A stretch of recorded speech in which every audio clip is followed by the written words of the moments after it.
Let's return back to the school dropout. What was the school dropout rate in your district for the last 3 years? And if the rate has decreased, to what do you attribute that improvement? I have this great set of charts that I haven't shown anybody today, but one of those that we're the most proud of is that 10 years ago, Jessamine County was one of the highest dropout districts in the state. In fact, we qualified for a dropout prevention grant because our numbers were well over 9%. 9% sounds like a little number until you multiply it by 4 and realize that that means 36% of students over their high school career likely were dropping out of school.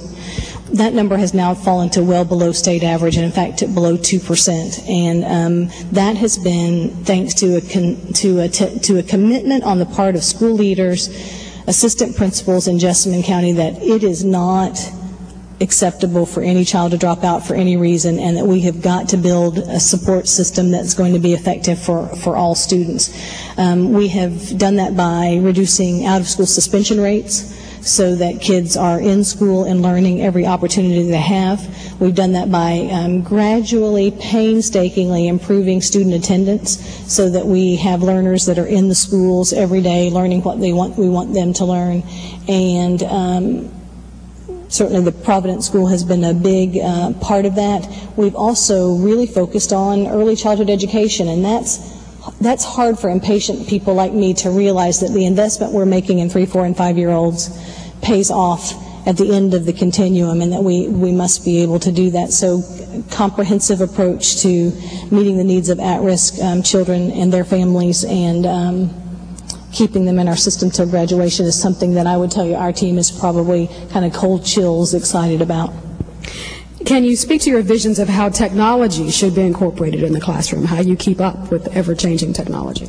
Speaking like the person that couldn't figure out how to turn the lapel mic on, I would be happy to tell you that I have some very, very talented people who continue to push us toward really understanding how technology becomes the playing field leveler for many of our students. I had the opportunity to go to Australia last summer and see a nationwide initiative to increase bandwidth and to ensure that every Australian student, both public and parochial, interestingly enough, had access to a web-enabled device. And they were able to do that in a way that I thought was very innovative, in that if the student was a student of poverty, then the state provided a device. Lenovo actually worked with the nation to provide very low-cost web-enabled devices, and then everyone had access to broadband services, even in the outback. So when I think about kind of remote areas of Kentucky and the fact that Australia was able to figure that out, I think that we in Kentucky must do exactly the same thing. I think that technology in the hands of students is the most powerful way that we have to really live up to the expectation that we're preparing them for the 21st century. So that would be e-books, access to the internet 24/7, 365, checkout opportunities for kids who don't have their own devices in the home, looking at really smart ways to incorporate one-to-one computing initiatives. But it also means making sure that the teachers understand how to use the new digital tools in highly effective ways. It's not just a new way to do the same old thing, but instead it has to be very groundbreaking and highly engaging for students. We talk about flipping instruction, for example. No longer do we need to sit in a place where somebody lectures to an audience of 30 students when, in fact, fairly simply, we can videotape the lecture becomes homework, and what the teacher does with the students is the hands-on application part of the learning. So some kind of exciting things that are on the horizon for us as we think about next generation classrooms. What do you see as the role of athletics, extracurricular and co-curricular activities in the school district? In Jessamine County, we articulate a belief that extracurricular and co-curricular activities like the ones you have mentioned are essential to the overall development of the whole child. And that means that we need to have high-quality athletics programs, high-quality arts programs, before-school programs, and after-school programs if we are, in fact, to provide these opportunities for students. That means an opportunity to compete, but it also means an opportunity to participate in a team. We believe that students should have the opportunity to participate in more than one sport, for example. If they can manage the time, certainly can manage the work. Those are areas in the long run that students remember more than anything else about their experience. And frankly, it's often the ticket to keep students in school. It might be that elective jazz band class. It might be being one of those 90 boys suited up on a football team, but it might be just the thing that we need to keep that learner there. So I am all about that whole comprehensive, whole child kind of experience for students, and I'm proud of the work that we've done in Jessamine in that regard as well. If you were hired as superintendent for Fayette County, what priority would you give school wellness, and what role do you think nutrition and physical activity play in learning behavior? I hear from time to time some grumbling that folks say, you know, if you want us to be so doggedly focused on teaching and learning, how do we also pick up moderate to vigorous physical activity and, oh yeah, a well-balanced breakfast and lunch program? I don't lament that demand, though, because I think as public schools, we are the state's arm for ensuring that our students 177 days a year have a balanced breakfast and a balanced lunch. I think that we're doing some really good things in school nutrition. Farm-to-school programs, for example, I get really energized about that notion, and it has an economic impact on Central Kentucky as well. And kids learn how to make good choices about their food. I mentioned with a parent group earlier, my board has asked us to look at a middle school designated time for moderate to vigorous physical activity, and we're not going to call it recess, but the idea is that we've forgotten that the fifth graders, we value recess, but when they're 3 months older perhaps and in sixth grade, we think for some reason that they should be able to sit still all day. So we are going to commit to that as well. We're also looking at a PRN nursing program that would provide just-in-time support for our medically fragile students.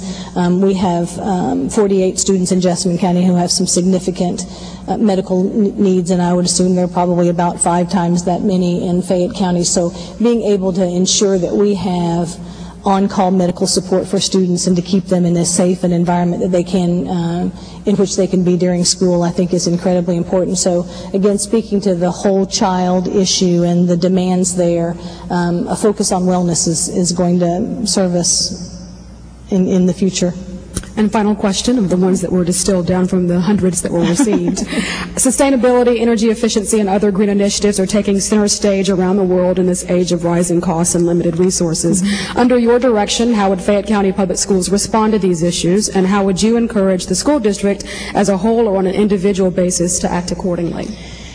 My kudos and commendations to the board for the things that I saw today. I learned a lot about green school initiatives and sustainability. I had the chance to visit Locust Trace earlier today and saw the wonderful solar panels and the grass growing right there on the roof and all of the efforts that had been made to make that a sustainable green building.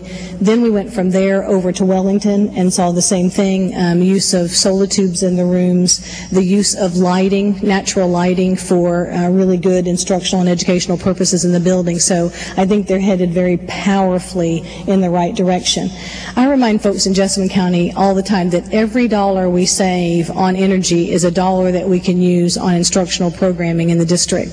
So there is no scarcity of resources when it comes to being able to make that conservation work for us in school districts. We have our first Energy Star designated school in the district and are about to have 2 more that are going to come on board. We participate in the Kentucky School Boards Association School Energy Managers Program, and that is a curriculum and adult initiative where we look at ways to conserve energy and then ways to get kids learning and talking about conservation and their experiences at school. Graphing data, energy teams that meet at the school, an initiative where a graphic design student developed a sticker that reminds everybody in every one of our light switches to turn this off when you leave the room.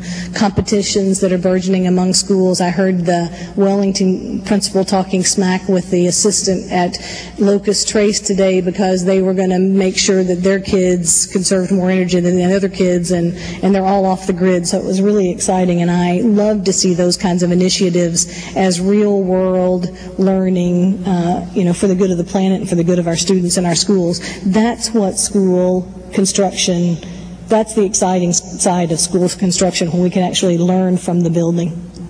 Well, we certainly didn't get to every single issue that plagues the school system or district, but we'll give you this opportunity in the few minutes we have remaining to talk about some of those things that perhaps weren't covered and the questions that were submitted, and to give us some closing remarks. Well, thank you. I have had a lot of input today, so I'm going to spend most of the rest of this week, I'm sure, just processing. The groups that have been here today have really represented what I think I would want to leave you with, what I think are some really, really clear strands from this community, both in terms of the questions that were asked, the follow-up questions, small talk conversations that I've had with folks.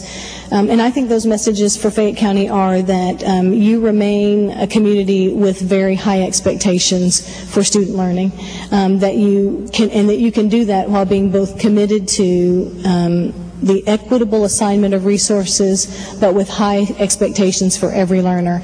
Across the groups, even the students themselves talked about rigor and high expectations, and what the learning experience in Fayette County means to them in terms of setting the stage for their entire future. So that's a strand that I think that the board probably recognizes, but I certainly heard very thoroughly today. I also heard real commendation for harnessing resources in such a way that it is in the best interest of students, and the kind of work that's being done across the district in terms of the upgrades at the facilities, new construction, trying to really paddle as fast as you can paddle to keep up with fairly unprecedented growth, and doing that at the same time being able to maintain extremely competitive salaries, both for support staff and for certified staff. That thread came through very strongly as well. I was really, really energized by the conversation, and no matter whom you select among the three, I think that I will leave you with the sense that you are poised and ready to take the district to the next level, and that your board team will be prepared to do that with the input and support of this community. So it was a very exciting day. Well, thank you, Ms. Young. I know you're exhausted from the day and still have more to come, so thank you for your time. I think it was an endurance test. That's right. Triathlon of sorts. Well, thank you very much for participating. Thank you, Renee, very much. Thank you all for being here as well.